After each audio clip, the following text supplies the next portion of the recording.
Alam niyo po, one of the songs that I found myself playing or hearing a lot during the height of the pandemic is a song by the band Six Cycle Mind.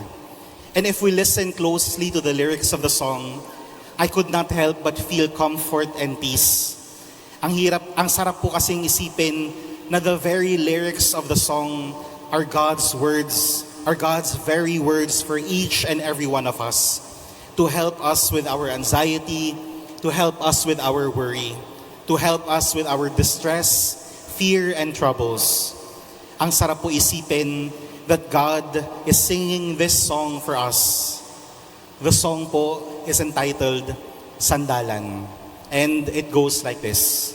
Kanina pa kitang pinagmamastan, mukha mo'y di maipinta, malungkot ka na naman.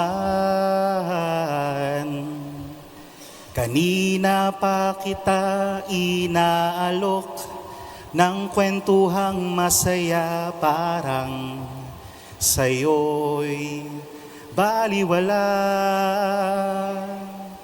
Sige lang, sandal ka lang, at huwag mong pipigilan. Iiyak mo na ang lahat sa langit, iiyak mo na ang lahat sa akin. My dear brothers and sisters, huwag po tayong matakot. Nandyan po siya parate, naghihintay, reminding us that we are not alone. He will always be there to listen. He is always there for us para sandalan natin siya.